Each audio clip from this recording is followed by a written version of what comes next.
Nos debes tu sueldo, gritó mi mamá. Cuando me negué a darle mi salario a mi hermano, intentaron declararme legalmente incapaz. En el juicio, presenté una prueba de ADN. Su fraude de $300,000 se vino abajo. Ni siquiera eres su hija, dijo el juez. Salí libre.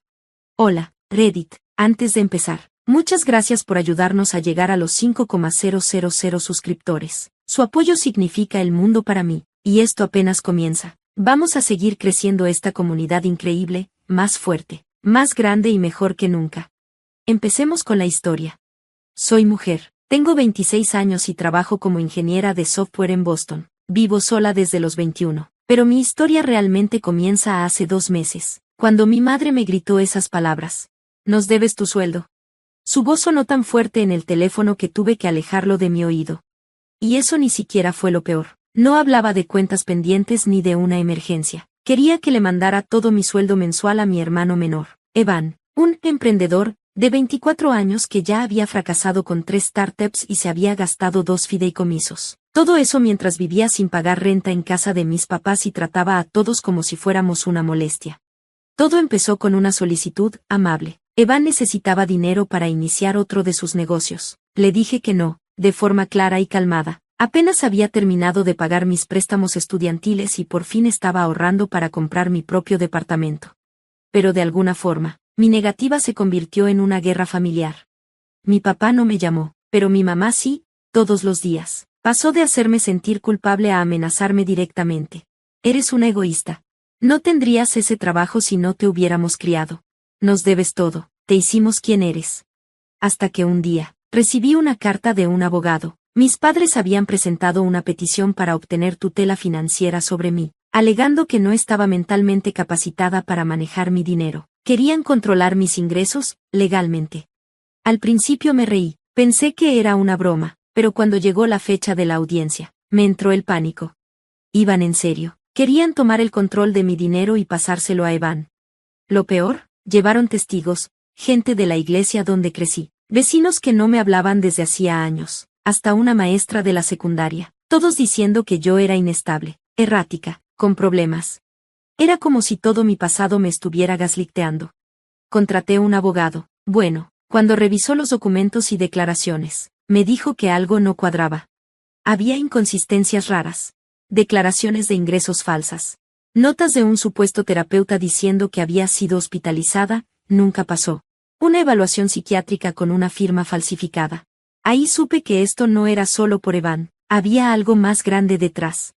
Hice algo que nunca imaginé hacer, pedí una prueba de ADN.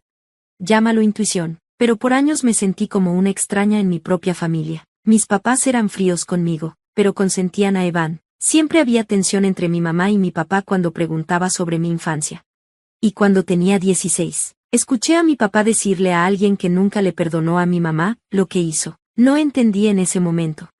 Ahora me preguntaba si él siquiera era mi verdadero padre. Llegó el día de la audiencia. Entré preparada, con mi abogado, pruebas en una carpeta gruesa, y los resultados del ADN en mi bolsa. La sala era pequeña, pero la tensión era sofocante. Mis padres estaban frente a mí, seguros, confiados, con sus documentos falsos. Evan también estaba ahí, con una sonrisita como si ya estuviera contando mi dinero. El abogado de ellos habló primero. Me pintó como una hija desagradecida, emocionalmente inestable. Dijo que estaba acaparando dinero que debería ser para la familia que me crió. Luego habló mi abogado. Destruyó su caso, documento por documento. Señaló firmas falsas, contradicciones. Y justo cuando el juez ya se inclinaba hacia nosotros, lanzó la bomba. Queremos presentar una prueba de paternidad, su señoría. El silencio fue absoluto, pesado. Mi madre se puso pálida. Mi padre parecía que había recibido un golpe. Evan, confundido, como si alguien le hubiera cambiado el guión sin avisarle. El juez aceptó el documento. Mi abogado entregó los resultados. Vi al juez leerlo. Solo tardó unos segundos. Señorita Carter, dijo, según esta prueba, su padre no es su padre biológico, ¿es correcto? Asentí. Y lo más importante, continuó el juez, parece que ambas partes sabían esta información antes de presentar la petición, lo que significa que omitieron deliberadamente un hecho legal clave para intentar controlar sus finanzas. Mi madre intentó hablar, pero el juez levantó la mano.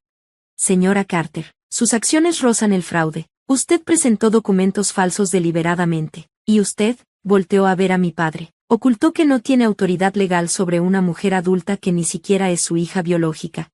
Entonces dijo las palabras que me rompieron. Ni siquiera eres su hija. Miré a mi madre, no lo negó, ni se inmutó. Mi padre solo bajó la cabeza. Evan parecía una marioneta con los hilos cortados. Su caso se derrumbó.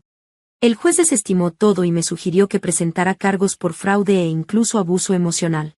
Salí de esa sala con mi dignidad intacta, y con mi libertad. Debía haberme sentido victoriosa, pero me sentía vacía.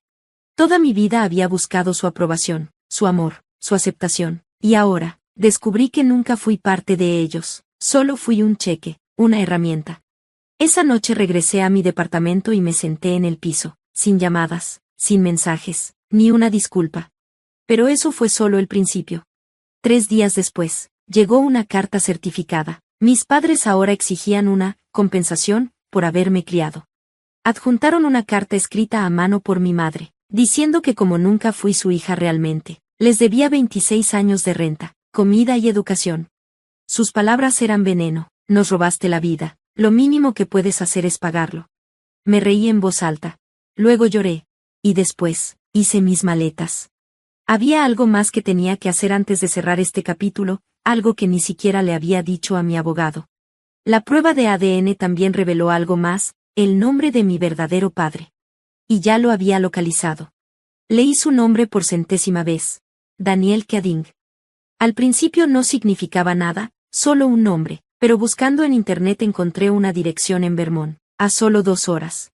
Profesor universitario retirado, sin esposa, sin otros hijos. Y una foto borrosa, con mis ojos. No sabía qué esperaba. ¿Cierre? ¿Confirmación? ¿Prueba de que mi vida no fue una mentira de 26 años? Manejé allá un domingo por la mañana, con las manos temblando. Parte de mí esperaba que no estuviera en casa. Pero sí estaba. Daniel Keading abrió la puerta, me miró confundido y me preguntó si necesitaba indicaciones. No recuerdo exactamente lo que dije, solo sé que todo salió de golpe: mi madre, la tutela, la prueba de ADN, él. No dijo nada por un rato, luego me invitó a pasar. La casa era modesta, llena de libros. Preparó té y nos sentamos frente a frente, como 2 desconocidos reflejándose en un espejo roto. Lo confirmó. Tuvo una aventura breve con mi madre. Ambos estaban casados. Nunca supo que ella había quedado embarazada. Ella nunca se lo dijo. Estaba en shock, se le notaba en la cara. Pero luego, algo cambió. Su voz se volvió más suave, más triste. Debió tener miedo. Tu papá, el que te crió, era un hombre muy enojado, muy controlador. Asentí. Eso sí me cuadraba. Daniel no pidió una relación, no quiso fingir ser papá, pero tampoco me rechazó. Me dio una sonrisa cálida y dijo: si algún día quieres volver a hablar, sabes dónde encontrarme. Y eso fue suficiente, por ahora. Pensé que ahí terminaba todo, pensé que volvería a casa y reconstruiría mi vida, sabiendo quién era y de dónde venía. Pero mi antigua familia aún no había terminado conmigo. Una semana después, recibí una notificación del banco. Mis padres habían sacado un préstamo a mi nombre, por $25,000. Ni siquiera sé cómo lo hicieron. Probablemente usaron información que aún tenían de cuando vivía con ellos, pero la deuda estaba a mi nombre. Llamé al banco. Dijeron que las firmas coincidían y que la dirección registrada era la vieja, la que olvidé cambiar en unos documentos. Estaba furiosa. No, estaba más allá de furiosa. Esto ya no era manipulación, era robo de identidad, fraude, puro y malicioso robo. Así que me defendí, legalmente. Contraté a un investigador privado, le di permiso para buscar todos los registros posibles, incluso los antiguos. Lo que encontró sorprendió hasta a mi abogado. Mis padres habían abierto 3 tarjetas de crédito a mi nombre cuando tenía 18 años, a escondidas. Las maximizaban y dejaban que fueran a cobranza, luego las liquidaban con nombres falsos. Arruinaron mi historial crediticio sin que yo lo supiera. Yo pensaba que era por los préstamos estudiantiles. No, eran ellos. ¿Y quién aparecía como cofirmante en una de las tarjetas? Evan. Ese fue el colmo. Presentamos cargos penales, robo de identidad, fraude, falsificación. Fue un proceso largo, pero la evidencia era clara. Testifiqué en la corte, esta vez no como acusada, sino como víctima. Nunca olvidaré la cara de mi mamá cuando se leyó el veredicto. Por primera vez, se veía, pequeña, sin poder. Mi papá no levantó la vista del suelo. Evan ni siquiera se presentó. Se fue del estado antes del juicio, seguramente para evitar ser arrestado. El juez lo sentenció a libertad condicional y restitución obligatoria. Se salvaron de ir a la cárcel, ya sea por suerte o por abogados caros, pero su reputación quedó destrozada. La iglesia donde tanto presumían asistir les pidió que no volvieran. Sus cuentas bancarias fueron congeladas. Cada activo fue investigado. Y yo, seguí adelante. Me cambié el apellido. Compré un depa pequeño a través de una empresa. Me ascendieron en el trabajo, no por el drama, sino porque me lo gané. Y seguí en contacto con Daniel. Con calma, con cuidado, empezamos a construir algo frágil, pero real. Fue a mi cena de cumpleaños. Lloró cuando lo llamé mi padre biológico sin titubear. Me dijo que no podía reemplazar lo que perdí, pero que intentaría ser mejor que los que me hicieron tanto daño. Un día, recibí un mensaje en Facebook. Era de Evan. La regué. Mamá y papá arruinaron todo. No sabía que iban a llegar tan lejos. Solo quería una oportunidad. ¿Podemos hablar? Lo bloqueé sin contestar. Porque hay una verdad que nadie te dice. Hay familias que no merecen perdón. Hay historias que no terminan con reconciliación. La mía terminó con supervivencia. Con justicia. Con libertad. Ellos intentaron robarme la identidad, el sueldo, la vida. Ahora no tienen nada. Y yo, por fin, tengo todo lo que nunca me dieron. Paz.